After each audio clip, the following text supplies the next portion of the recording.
Hey, what's up guys? Pete here with MixBetterNow.com. I hope you're all doing well. I have a new video for you today. This is part 3 of mixing drums from scratch.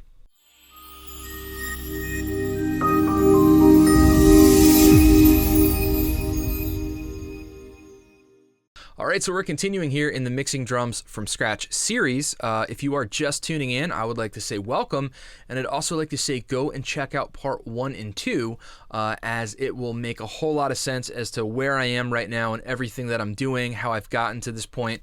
You can also download this very same session, these multi-tracks, and mix along with me and everybody else who's doing this. Go ahead and click on the link below in the description box, and when you sign up on my email list, I will send you my free audio swag bag, which has many things in it, but this session is definitely in there, and you can use it for mix practice, you could use it for your portfolio, whatever you want. So I think that would be a fun thing to do, because as I'm working here, you can literally go step by step and sort of mirror how I work and see if that's something that you would like to implement into your own workflow. So one thing I just want to point out before we get going is what I did is I went ahead and I just did a quick rough static mix of the rest of all of the instruments here. Brought in some of the percussion, the bass. Okay, I duplicated the bass track. There was only one bass, so I made a second one, which I call the first one bass DI, and the second is bass amp. I will often like to dirty up the second track, maybe put a bass amp sim on there or something like that. We've got our acoustic guitars here, electric guitars, some keys, some synths, and then some vocals. I did the same thing with the vocals. I doubled the lead vocal, or duplicated the lead vocal, and I duplicated the harmony here. Now, the only reason I did that was for volume purposes. As we go down and, continue mixing things like bass and guitars and all of that stuff, that will all make sense in time, so don't worry about that. But listen, guys, the reason that I brought this all in is because we're at a point in mixing right now with the drums where we have to listen to everything else in context. I don't really want to do much more stuff in solo because, it doesn't really matter what the drums sound like if I come here and solo up everything in terms of where we've been at.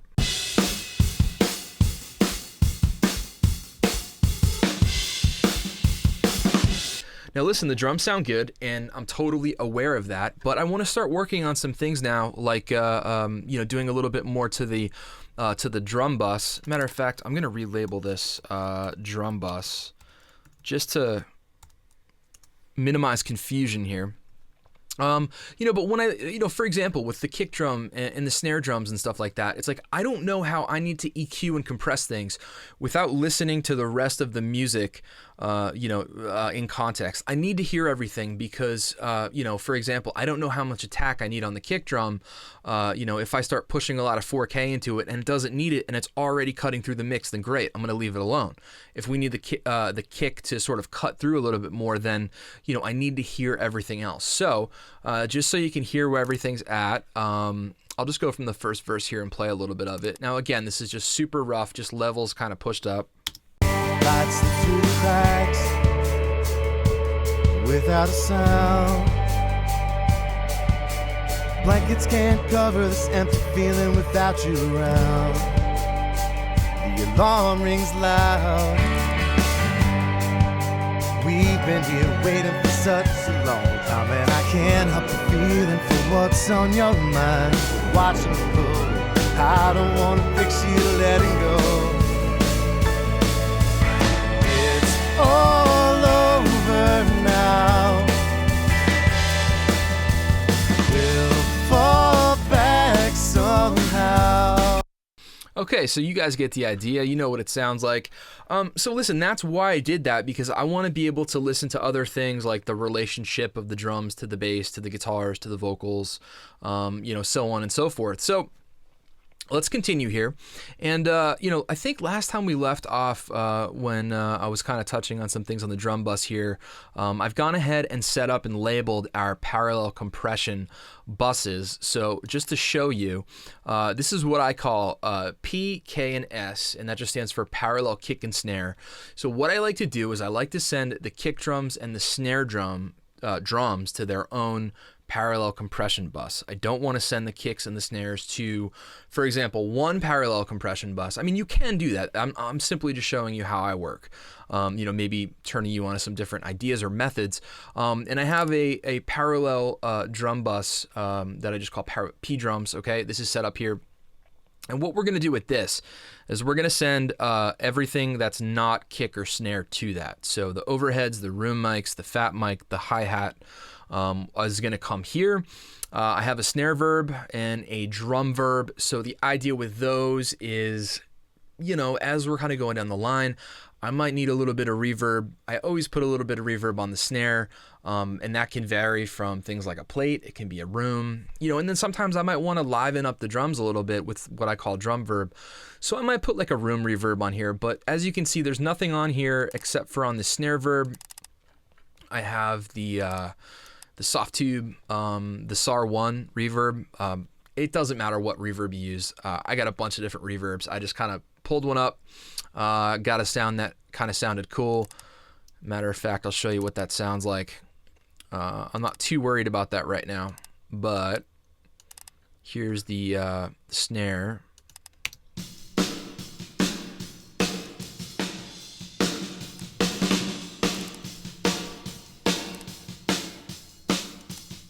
Okay, so not a super long tail or anything like that, but we're not at the point yet where I want to worry about reverb, so we're just going to leave all that stuff hanging out. So what I'd like to do, the way that I'd essentially like to start is I've listened to what everything sounds like, how the drums are holding up in relation to all of the other instrumentation, right? So in the context of the band, we bent and we tried till the past came around. Beating hearts in different rhythm makes such a terrible sound. Now, it's not like I'm losing the drums. I can still hear everything pretty clearly. The kick is going to need a little bit of love. We're going to have to do some stuff to it to really add some weight to it to get it to cut through. But everything else, I can hear pretty well.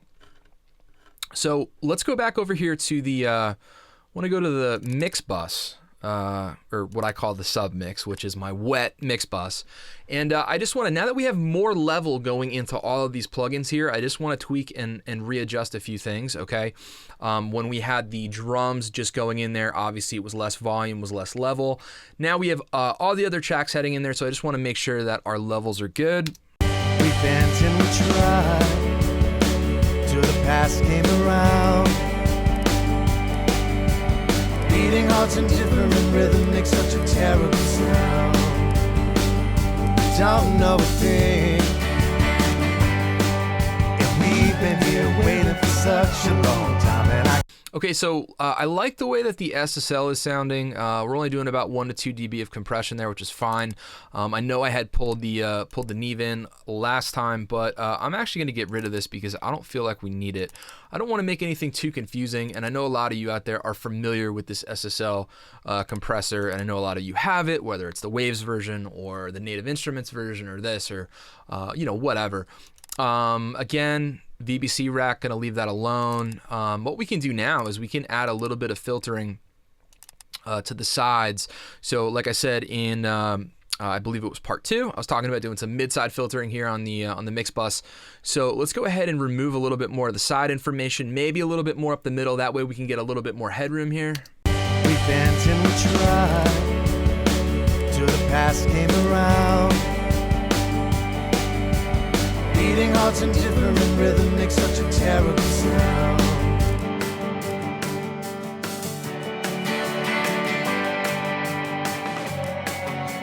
Such a long time, and I can't help but feeling for what's on your mind. Okay, so I was able to remove quite a bit more on the sides by filtering out. We're doing about 130 hertz here with a 12 dB per octave slope.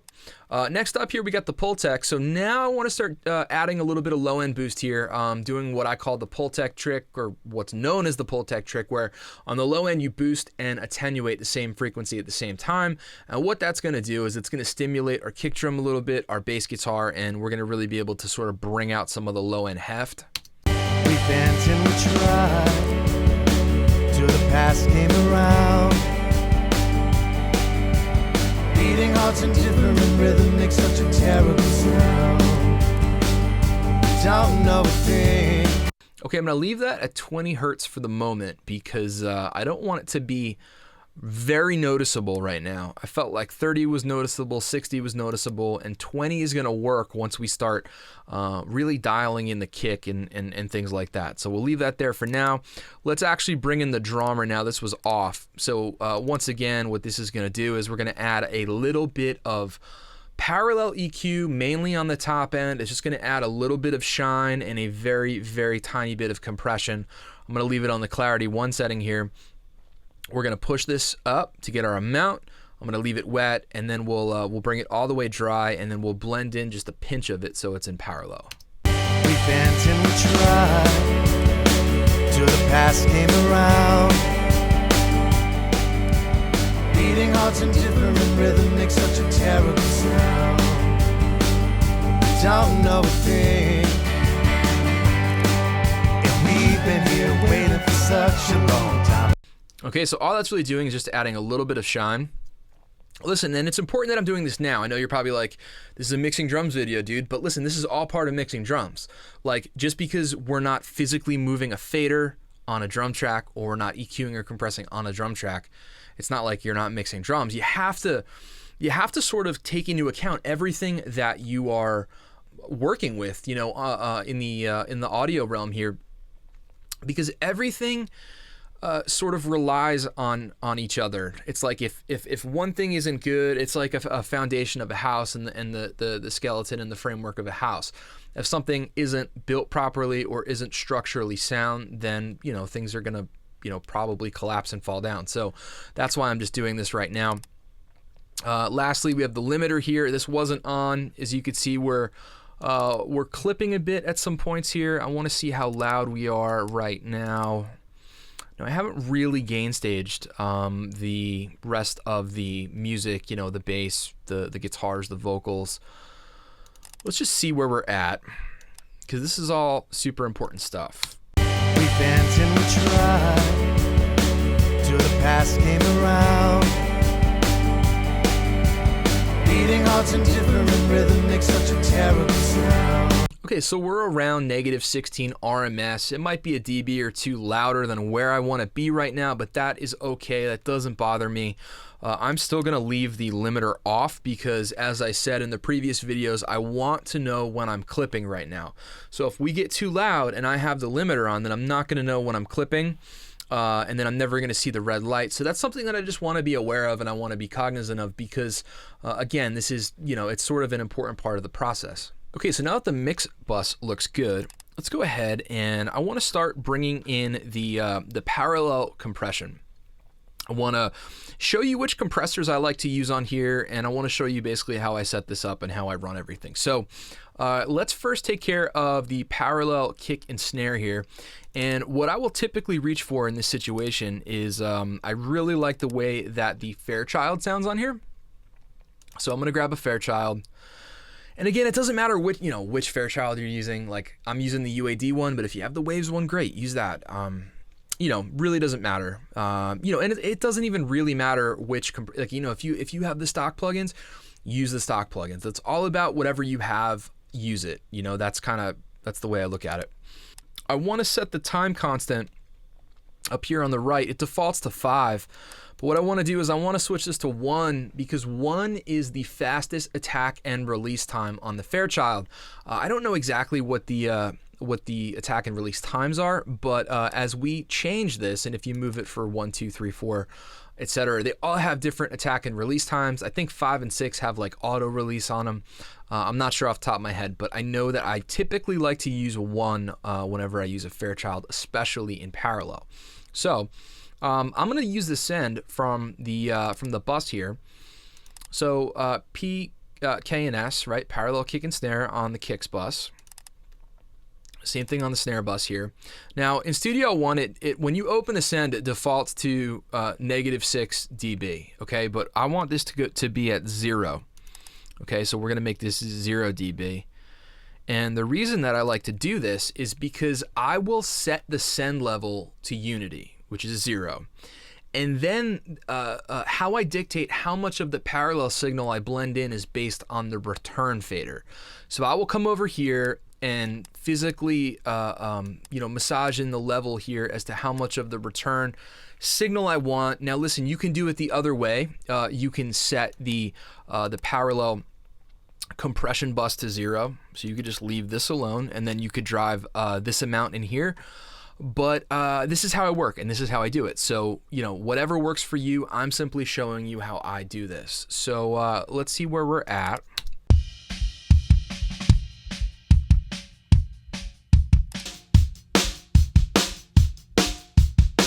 Okay, now it's important that we have all of our routing correct, okay? So the drum bus is going to drum level, which is exactly where I want it, and both of the parallel compression buses are also going to drum level, and I do that on purpose, as I said in the last video. That way I have one fader that's going to control all of the drum level. It's going to control all of the parallel compression that's going on with the drums, and it's also going to control all of the reverb that I'm doing on the drums. So I purposely want to do that so everything is heading there. So back to the Fairchild here. Let's go ahead and increase or lower the threshold, however you want to say it.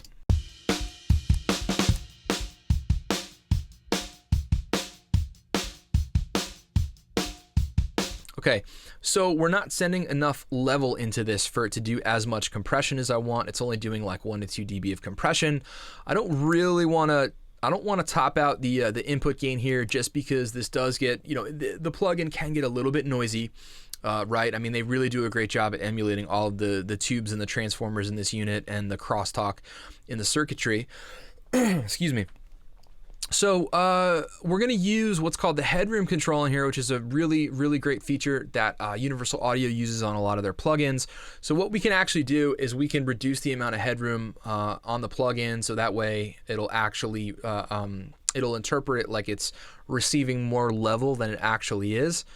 All right, so let's keep tweaking this headroom knob here. It's kind of small and hard to see. I just want to make sure that we're getting the right amount of compression happening.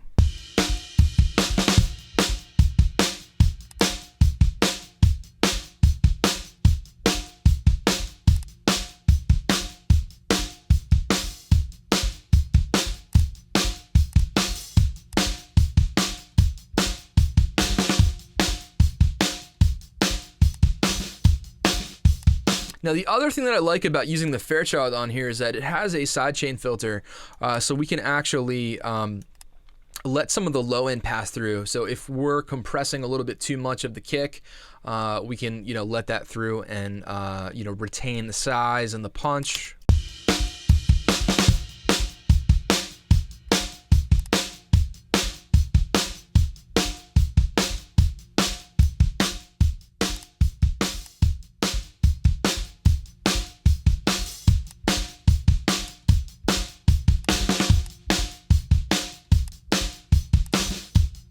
Okay, cool. So we're doing about, 6-7 dB of compression. Now this is going to vary depending on whatever compressor you use, okay? So for example, if I use an 1176 on something like this, I'll typically be slamming, 15 dB of compression on a DBX 160. Sometimes I'll do 20 dB of compression. I'm not very timid with this sort of thing because we're blending it in. So, I'm okay with, doing a copious amount of compression. So let's check out what this sounds like. Again, if I bring this all the way down, this is no parallel compression in.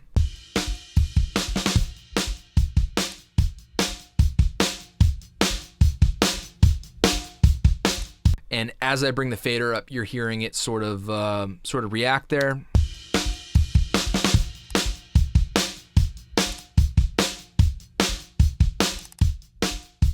Off. On.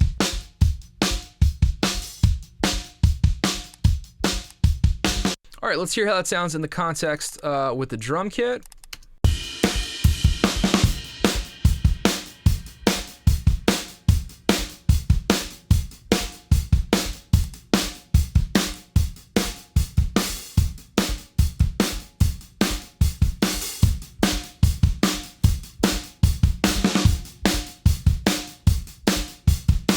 Okay, pretty big difference for me. I love the way it sounds. I like the weight that the Fairchild adds there, and so far it's sounding good.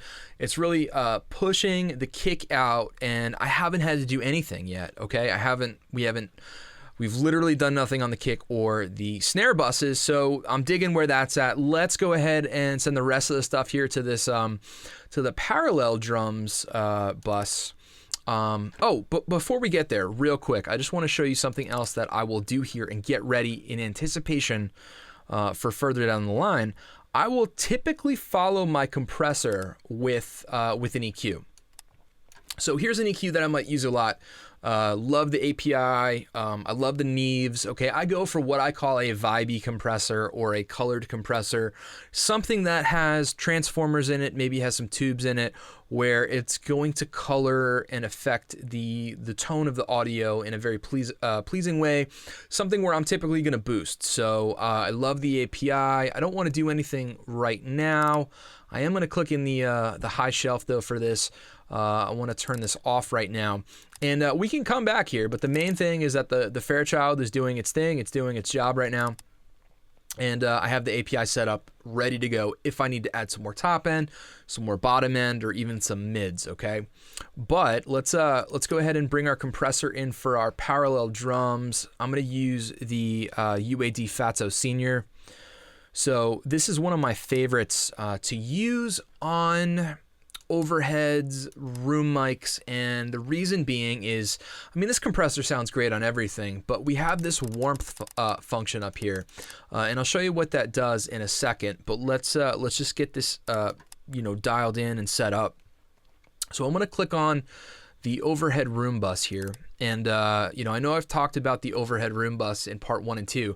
And here's another reason that I use, that I send the overheads and the room mics and the hat to their own bus, is because it's just easier for me right now. I can solo that. I can click on it. Everything is basically active. The kicks and the snares and the toms are off. And what we can do now is we can actually send this out the bus. So we'll see how it sounds. Sometimes I like to go to the individual tracks. I might send more overhead into the compressor and less rooms. Sometimes I might want to send a little bit more room and a little bit less overhead. It just depends, but this is my starting point. So again, we're going to make this 0. So I'm going to command click on that so that we're at unity there. And the same thing, right? On the parallel drums here, I am going to use the return volume for the amount of parallel compression that we have in there. So let's turn these guys off and that off. Let's hear what this sounds like.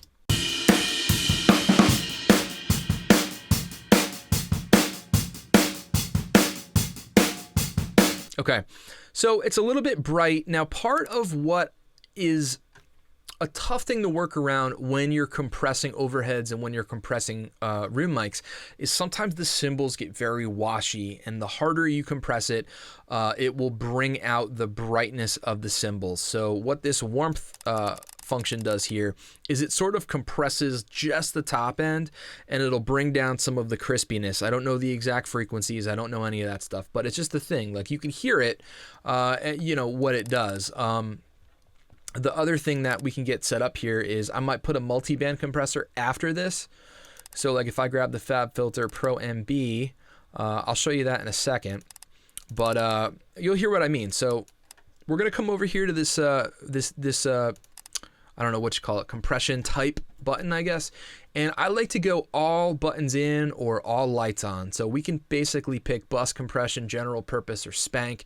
Now I want the spank to be on because what that is it's sort of a very aggressive compression setting. It's a high ratio, but I'm gonna turn all these on. So I guess this is like sort of like the equivalent of maybe like all buttons in on 1176. I'm not really sure. I don't own this hardware. I just know the plugin sounds great. The other thing I like about the Senior is we have attack and release times as well as a high pass sidechain filter over here. So we'll leave this off for now, but I want to set the attack time at 10 milliseconds, the release to, I think that's, 50 milliseconds. And let's just start driving some level into it right now and see how everything sounds.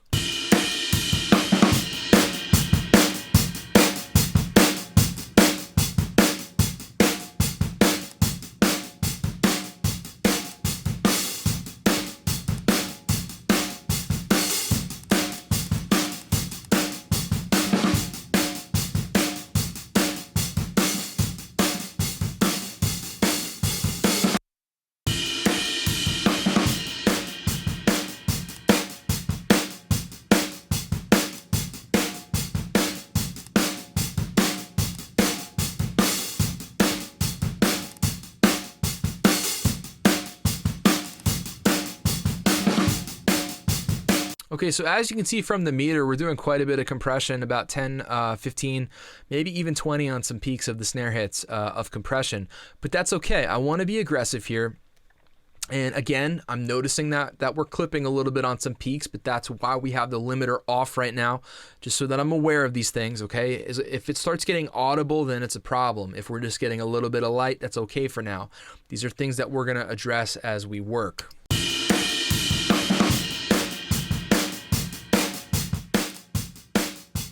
So right away, as soon as I brought this fader down, I'm hearing a big tonal difference. I'll slowly blend this up and listen to what this compressor is doing.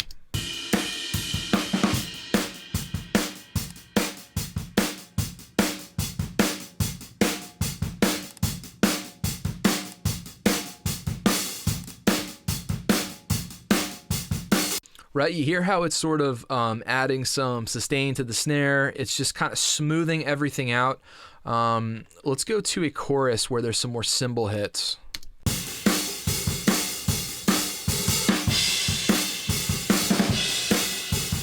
Maybe the guitar solo.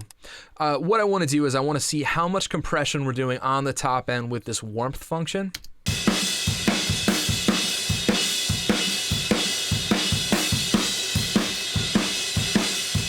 So we're doing about 3 to 5 dB on the top end. Now, just to show you, if you guys don't have this compressor, do not worry. What you can use is any multi-band compressor. So actually, let me turn this off real quick. So here's with the no warmth on.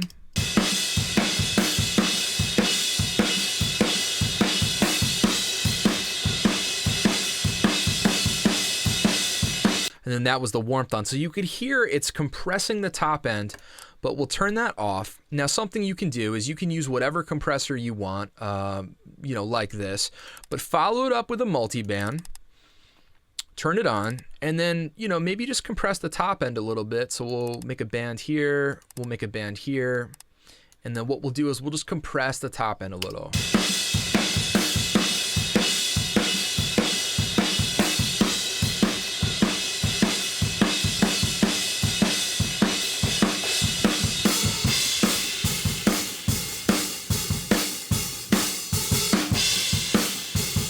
Okay, pay attention to how the cymbals sound, the crash, the hats, the ride, all that stuff, and listen to how this softens up the top.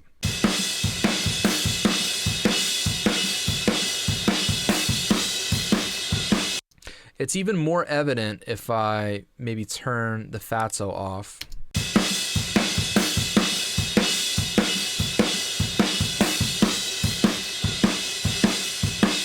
So it's just pushing it down, it's muting the top a little bit, and that's a way that you can sort of really tame and handle any harshness that you get with the hi-hats or the cymbals or anything like that.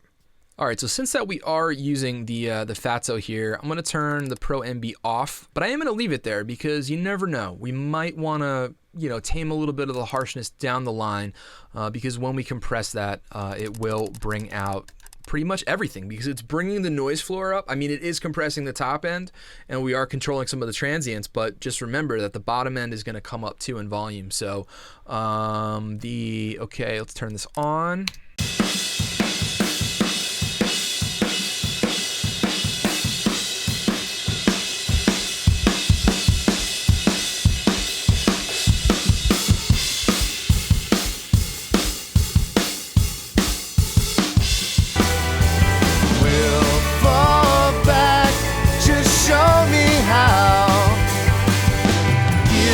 Just a second and I'll tell you all I know.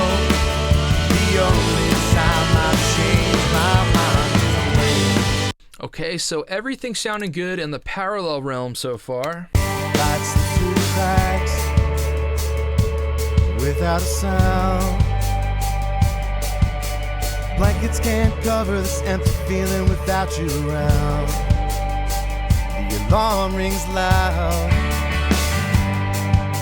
We've been here waiting for such a long time and I can't help. Okay, so now that is all set up and sounding good to me, what I want to do is sort of mix how I mix, work how I work.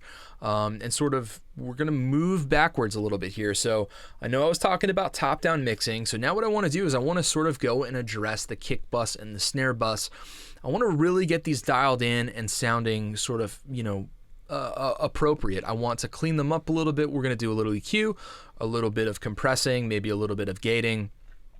So what I've gone ahead and done is I've pulled open, I just had on the track, I just opened a gate that I typically use all the time, which is the FabFilter Pro G. In my opinion, it's probably the best sounding gate that I've ever heard. I hate to say like you need to have this or this to do, to do anything, and you don't need to have this, but it just sounds really good, and it actually allows certain things to happen that other plugins don't. But never let that be an excuse to hold you back from anything. And then the other thing that I like using on here, which I pulled open, was just an SSL channel strip. So let's open a fresh one. We'll start with the kicks.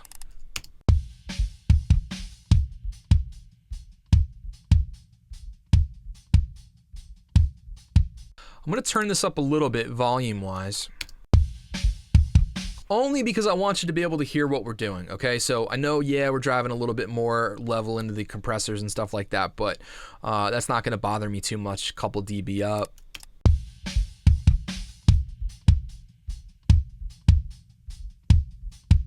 Now I want to listen to the mic bleed here. So we'll zoom in a little bit. Maybe we'll do one of these. So there's quite a bit of mic bleed going on. Let's listen where there's some more snare hits. So what I want you to do now is let's listen to the relationship of the kick to the snare to the rest of the kit, and let's see how much of a problem it is or isn't.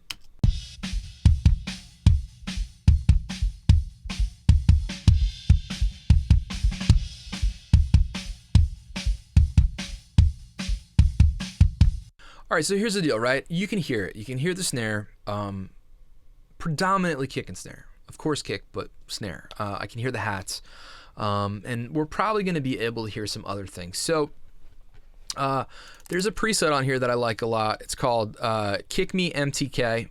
So I have that set to that. Now listen to what this does when we have the gate on it.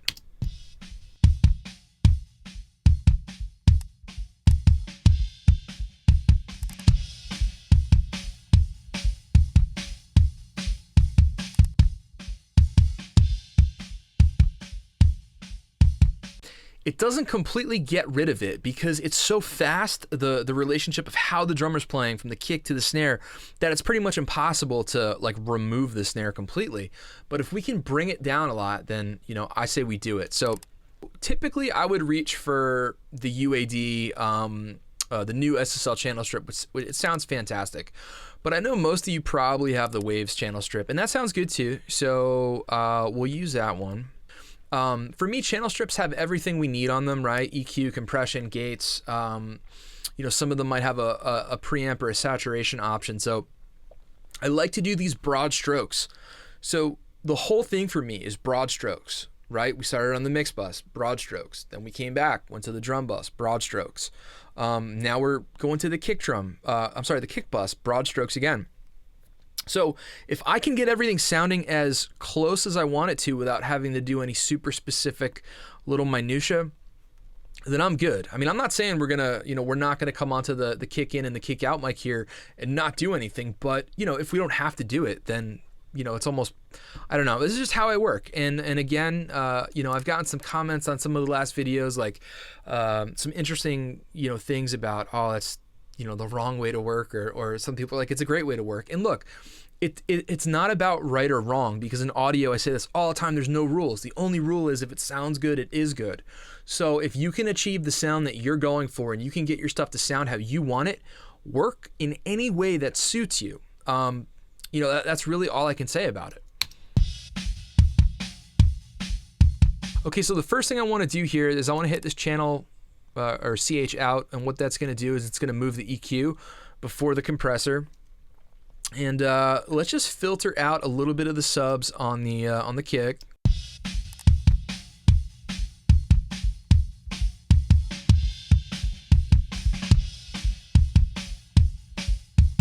Okay, Okay, you'd be surprised how much low-end information you don't need on a kick drum. So right now we're high passing to about 35 hertz. So I'm just getting rid of the real rumbly sub-low stuff. So now I'm listening, and the way that I do this is I say to myself, okay, what do I hear? What do I like about the drum? What do I not like about the drum sound? And then I will sort of do some subtractive movement from there, and then do some additive movement, and sort of basically take away the stuff that you don't like the way it sounds, and then enhance the stuff that you like the sound of. So the first thing I'm going to do here is I want to cut a little bit of the low mids. We're just getting a little bit of muddiness I want to clear up. So I'm going to come here to the low mids and go to the tightest Q possible, and we're just going to boost and sweep around and see what we hear.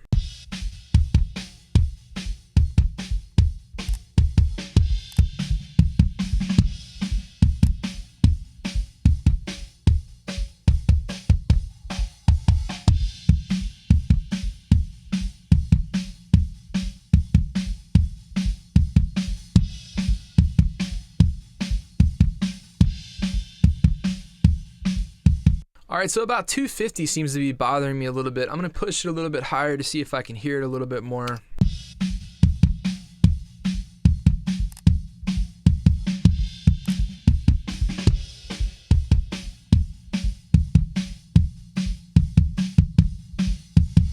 Yeah, so right around there where it almost sounds like you're hitting like some Tupperware, you know, some empty Tupperware or something like that. Let's try and pull this out.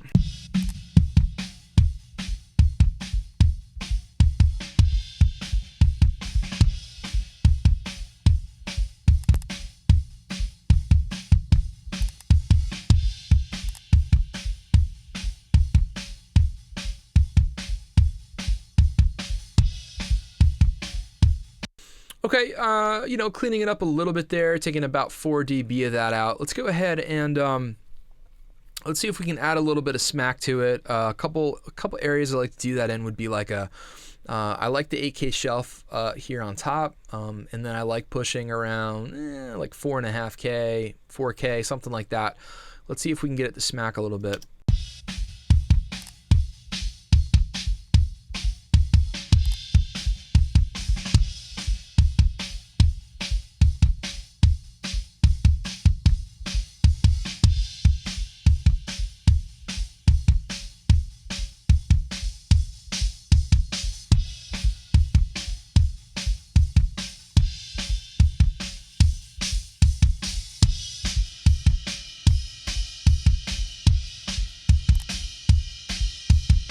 Okay, so that's, you know, it's working all right. I might push the filter up here a little bit.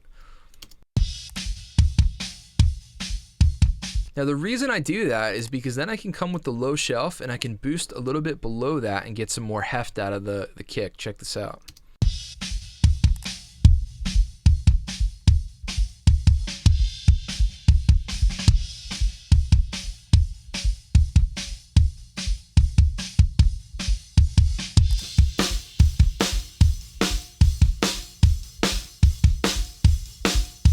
The only time I change my mind is when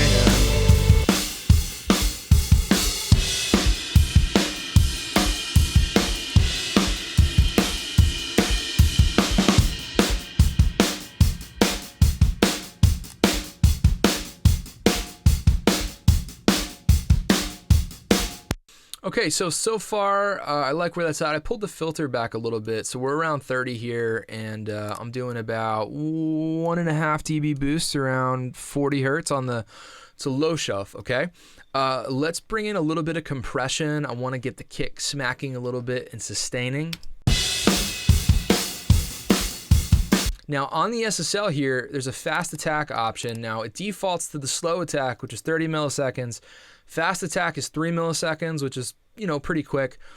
So what I'm going to do is I'm going to start it on the fast and see just how fast it is, if we're sort of squishing our transient or not. Ratio, I don't know. I usually do like a 3-to-1 or like a 4-to-1 on my kicks. So let's start about 3.5, see how that goes.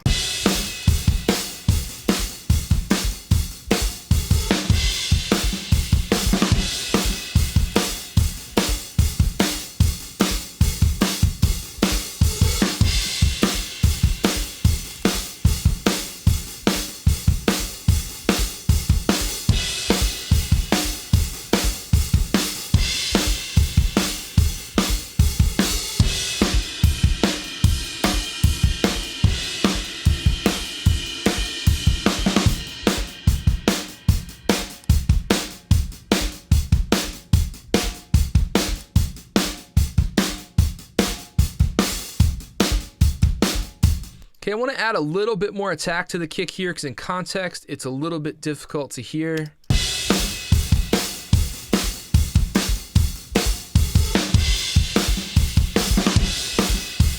Let's go over here.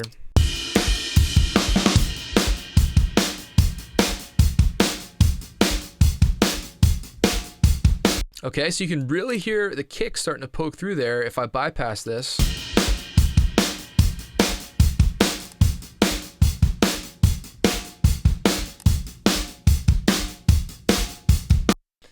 It really, it's popping through. Let's bring the band in and see how it sounds with that. Till the past came around.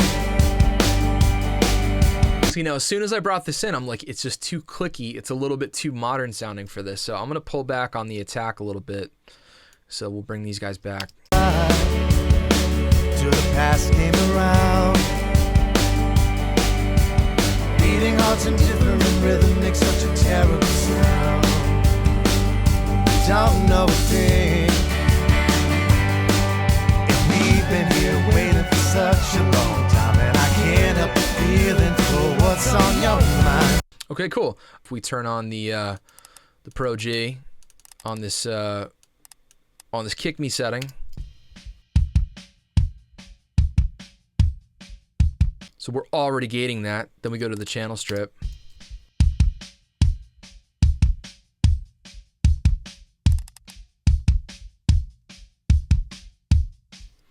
Sorry, I should probably turn this off.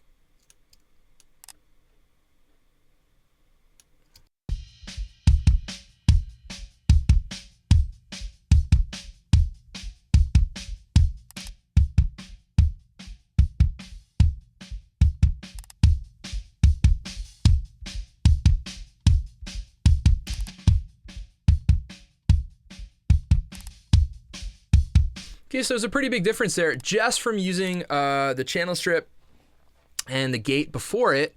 We're able to get rid of a lot of the bleed, and right now I have the kick sitting in a nice spot. We're taking out some of the low mids around 250 here. Okay, I'm just doing a very slight boost of some lows on a shelf.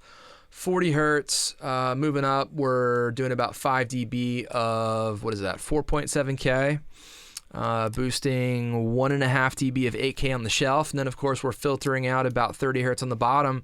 So listen, that's not the finished article of the kick sound, but we're shaving away layers, like we're sculpting and think of like an ice sculpture or whatever. It's like you have to remove parts of the ice or the marble or whatever to like sort of bring out the image or in your head that you're seeing, and this is just one stage of it. So right, we can go backwards now we can go to like the individual kick in and kick out and get very specific in dialing in each of these in conjunction with the sound on the bus. So here's the kick in,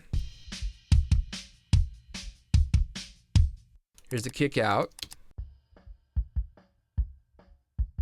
So as you can hear from both of those, we could do quite a lot to each, but now we have an overall kick sound, that's going to sound a little bit better than where we had it.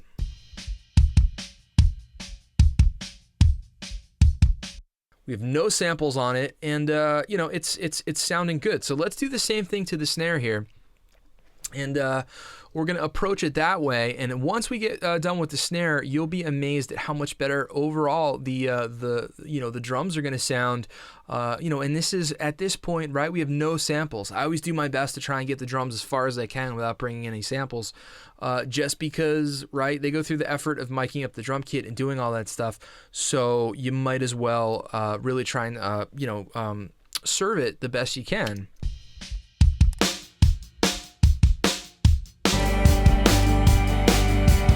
Beating hearts in different rhythm makes such a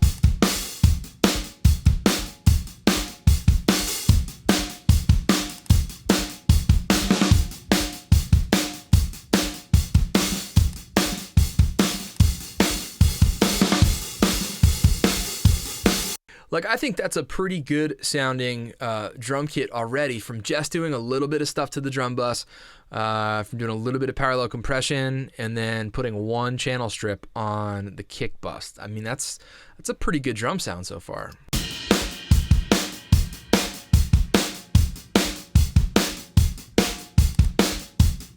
But we're going to make it even better. Let's cruise over to the snare. And I'm going to use the same thing on the snare. Actually, let's just drag this over. We'll go to the full reset. I'm going to drag the Pro G over and see if we can't do a little bit of gating too. But let's sort of dial in our snare sound here. So like I said, I've balanced the top and the bottom to get an overall sound that I like. And right now we're listening for the same thing. How much of the kick is in the snare mic? Just like we did with the kick. How much snare is in the kick mic? We're doing basically the same thing, just the other way around now.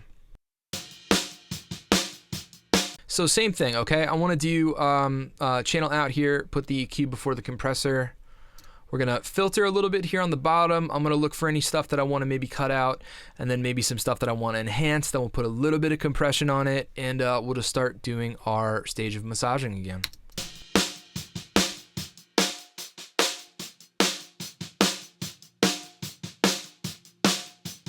Here's a little tip, guys. Don't cut too much of the low end of your snare. I know you can push it pretty hard sometimes to get away with cutting quite a bit, but you know, anything around 100 will probably serve its purpose, even though you can go higher than that. Right now I'm around 120.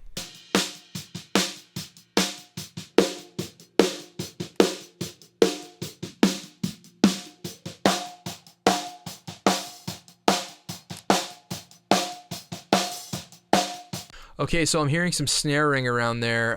What I want to do is I'm also hearing a little bit of like low mid buildup, so I'll probably cut up on the high mids here, and I'll probably cut on the low mids here as well.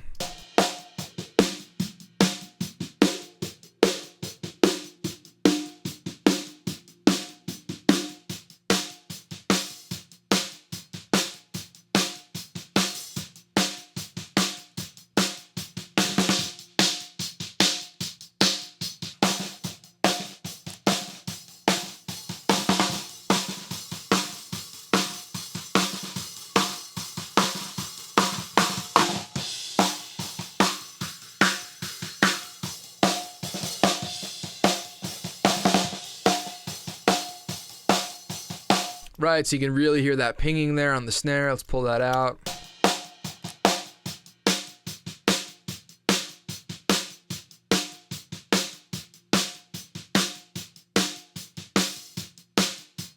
So that was some similar stuff that we were pulling out on the drum bus, okay? We were pulling out a little 300 and a little 700, which is very similar to what I'm pulling out here on the channel. So specifically, let's see if it's the same. And I haven't looked at it, you know, I just looked at it right now. So that's 350 and this is 660. So very, very close, right? So we're even pulling a little bit more of that out.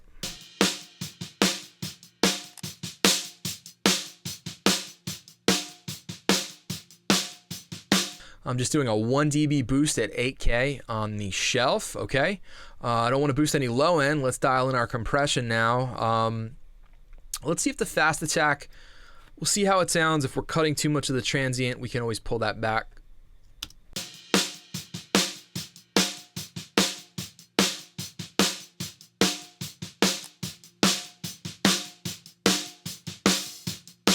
Also, I'm using the fastest release time possible. I really want it to release quickly.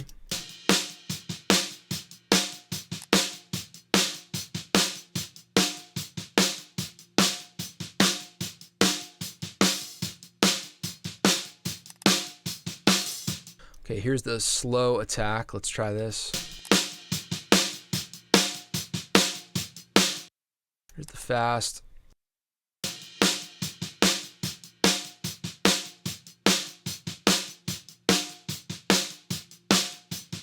All right, I like that. I don't want to kill it, okay? I don't want to absolutely murder the transient, so we'll leave it at that. Let's see how our level is.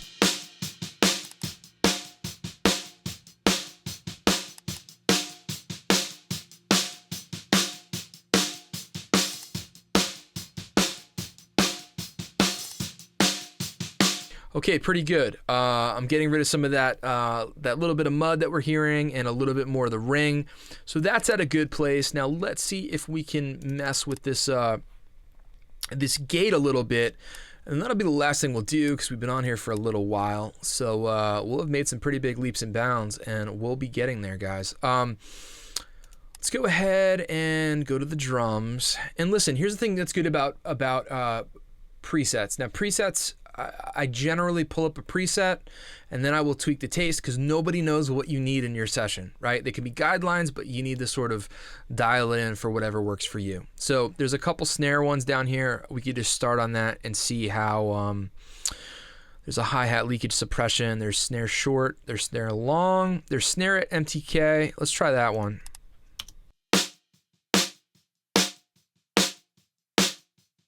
Now, when we're doing this, we want to listen for the sustain and for the tail of the snare drum. You don't want to clamp it down so hard that it's cutting off the sustain of the snare. You want the full snare to ring out.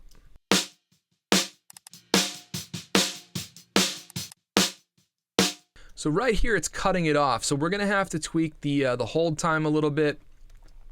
Maybe the attack and release time, maybe the threshold. Let's move some knobs.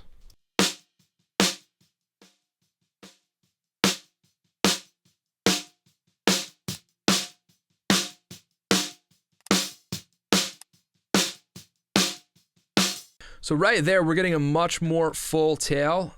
If you can hear, it was like that before. Cutting off the tail, moving the threshold back just a little bit.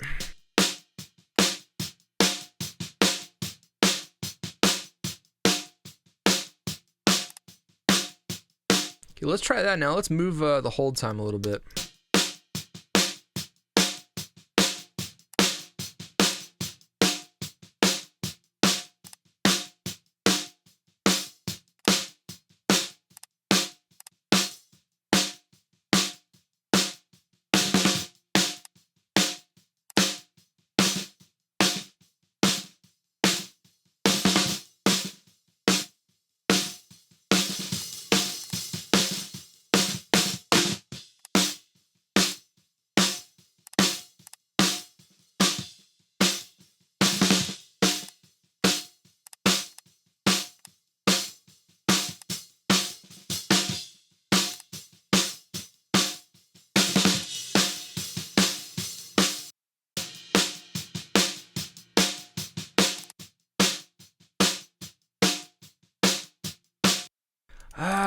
I'm not loving that. What did I have on the kick? Classic. I just feel like it's choking it a little bit.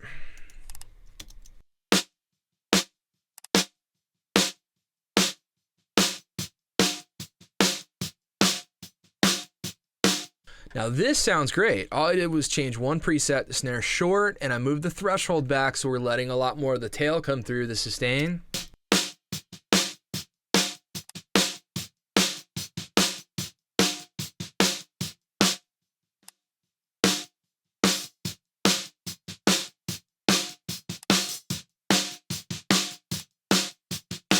All right, let's check it out with the rest of the kit.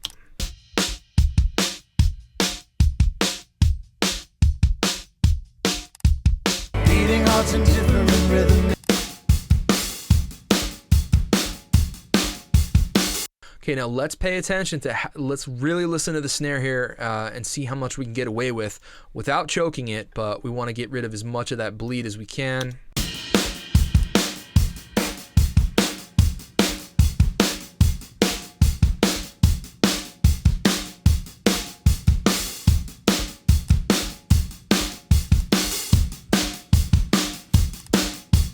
I'm going to bypass it in and out just to hear how it's reacting.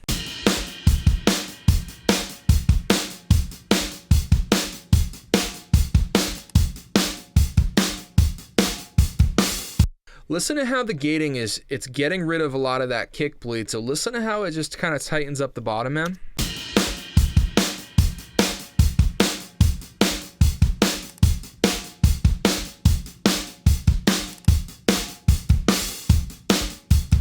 Okay, so I like the way that sounds. We're not completely deadening any of the bleed here. I never recommend getting rid of all the mic bleed. I mean, we want the drums to sound natural. You know, if I didn't, I would just put a sample in there and call it a day. So let's go ahead and leave it at that for now. Like I said, we've been at it for a little while here. So what we've done today, set up our parallel compression for our kicks and our snares. We've taken care of everything in terms of the overheads and the room mics.